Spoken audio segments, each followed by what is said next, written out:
بسم اللہ الرحمن الرحیم۔ حضرت براء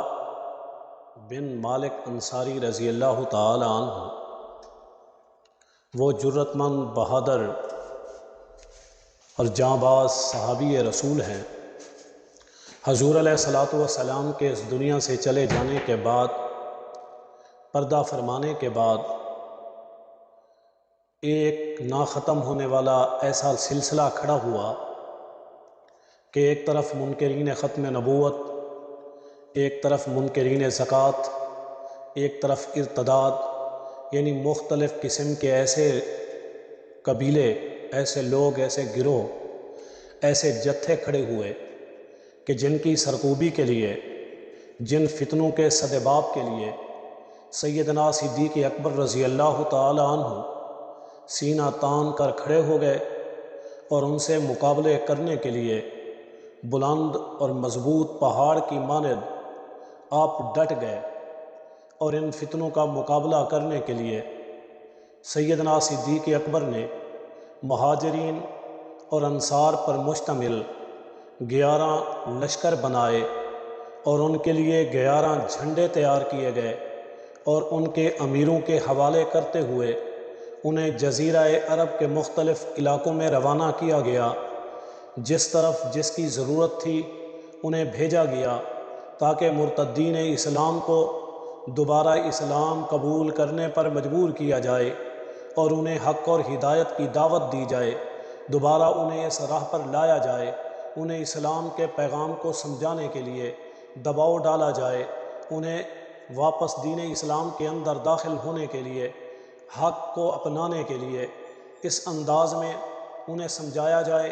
اور اگر وہ نہ سمجھے تو تلوار کے ذریعے، پھر ان کے ساتھ جہاد کے ذریعے، پھر ان کے ساتھ مقابلہ کر کے انہیں میدان کے اندر شکست دے کر، ان سے لڑائی کر کے ان کو اس میدان کے اندر کھڑے ہو کر ان کے ساتھ جرت اور بہادری کے ساتھ اللہ کا علم بلند کیا جائے، اللہ کے دین کی سر بلندی کے لیے ان لوگوں سے لڑا جائے۔ صورتحال یہ تھی کہ ان مرتدین میں سے ایک بہت بڑا مسئلہ مسلمہ کذاب کا تھا، جو کہ قبیلہ بنو حنیفہ کا یہ ایسا شخص تھا کہ جس کی کثرت تعداد، جنگی مہارت، بہادری اور دلیری کے لحاظ سے یہ قبیلہ ایک مشہور قبیلہ تھا، اور اس لحاظ سے یہ ان تمام قسم کے فتنوں میں سے سب سے بڑا فتنہ تھا۔ اسی انداز سے یہ سب سے زیادہ مضبوط، انتہائی طاقتور، اور مسلمہ کذاب کی حمایت کے لیے ان کا قبیلہ جو کھڑا ہوا، وہ در حقیقت ان پر ایمان نہیں لاتا تھا۔ ان میں سے چند ایک لوگ تھے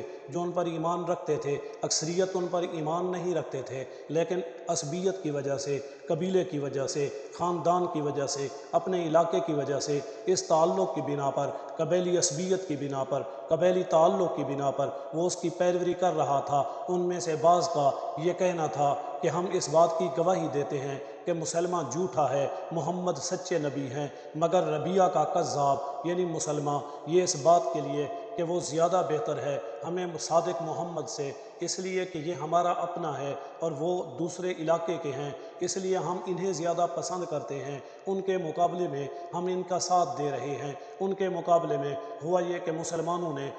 پہلے لشکر کو جو تیار ہو کر اکرمہ بن ابی جہل کی قیادت میں لڑنے کے لیے یہاں پر بنو حنیفہ میں آیا، مسلمہ کذاب کے لشکر کے ساتھ ان کا مقابلہ ہوا، لیکن ان لوگوں نے اتنی جرت کے ساتھ، اتنی کثرت کے ساتھ، تعداد کے لحاظ سے مقابلہ کیا تو مسلمانوں کو پیچھے ہٹنا پڑا، اور یہ مسلمان پیچھے ہٹ گئے۔ ان کی جگہ پر سیدنا صدیق اکبر رضی اللہ تعالی عنہ نے ایک دوسرا لشکر بھیجا، حضرت خالد بن ولید رضی اللہ تعالی عنہ کی قیادت میں۔ یہ جب وہاں پر پہنچا اور اس کا سامنا کیا تو سیدنا صدیق اکبر رضی اللہ تعالی عنہ نے اس بہت بڑے لشکر کے سامنے جب اپنی فوج کا ایک نظام ترتیب دیا، اپنی فوج کو وہاں صف آرا کیا، تو اس میں سے جو سب سے اول دستہ تھا، جو سب سے پہلا دستہ تھا، جو سب سے پہلی فوجی ایک بلٹون تھی جو وہاں سامنے لائی گئی، تو اس کا سردار، اس کا سپہ سالار، اس کا بہادر، انہوں نے حضرت براء بن مالک انصاری رضی اللہ تعالی عنہ کو اس جان باز دستے کا اول بنایا اور ان کا سردار بنایا، اور انہیں ان کے سامنے کھڑا کیا۔ اسی انداز میں جب یہ دونوں لشکر آمنے سامنے ہوئے تو صف اول کے اندر جو پہلا دستہ تھا ان میں سے حضرت برا بن مالک انصاری رضی اللہ تعالیٰ عنہ کی قیادت میں تھا۔